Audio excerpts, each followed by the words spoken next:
From the National Newsroom of the Canadian Press, I'm Jason White.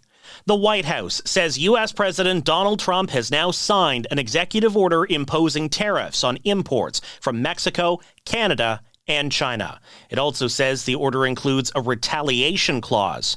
Provincial government sources say 25% tariffs will take effect on Tuesday, with a lower 10% duty for Canadian energy. Ontario Progressive Conservative leader Doug Ford says it'll be bad for both countries. To President Trump, I can only say this. This is not a smart move. It's selfish. It not only hurts Canadians, it hurts your own people. Ford's calling for Canada to hit back strongly against any U.S. tariffs. The federal government has said it has multiple options for retaliatory tariffs ready to deploy. Ontario NDP leader Merritt Stiles says Progressive Conservative leader Doug Ford should not have called a snap election.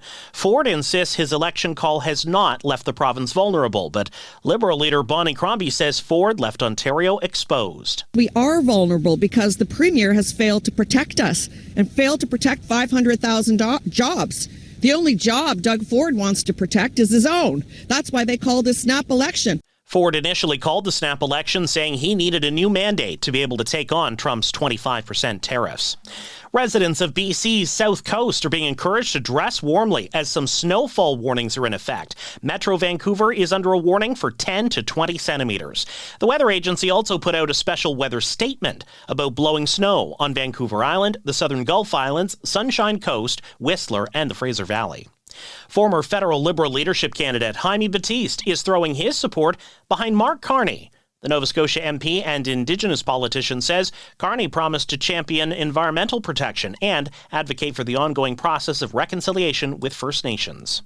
It could be days until authorities can confirm the number of dead or injured in an air ambulance crash in Philadelphia. All 6 people on board the small plane were killed when it crashed just seconds after takeoff. Mexican President Claudia Sheinbaum confirms the people on the jet were all from Mexico. The program director at the Wildlife Rescue Association of BC says the average person can easily be confused when hummingbirds enter their unique metabolic state of torpor, kind of like hibernation. Jamie McQuillan says when the birds slow their heart and metabolic rates down to conserve energy, it can sometimes look like they're dead. We have definitely had people come in where they've thought that the hummingbirds had passed away. And even during the car ride, then they start to hear noise in the box because as the bird, warms up and starts to wake up, they'll start moving again. New research out of New Mexico is offering more insight into when the migratory hummingbirds go into torpor. This is the Canadian Press. In sports, Connor McDavid and the Oilers host Austin Matthews and the Toronto Maple Leafs tonight in Edmonton. And John Tavares and Matthew Knies are returning to the Toronto lineup. 3 other Canadian NHL teams are also in action. The Winnipeg Jets visit the Washington Capitals. The Ottawa Senators entertain the Minnesota Wild, and the Calgary Flames host the Detroit Red Wings. The Toronto Raptors have the night off after they lost 122-106 to the Chicago Bulls yesterday. Toronto had won 5 games in a row for its hottest stretch in a down year. They'll host the LA Clippers tomorrow afternoon. Canada is stacking up the winter sports medals at World Cup events today. Marielle Thompson won women's ski cross gold, while teammate India Sherritt took bronze. Reese Howden placed 3rd in the men's event.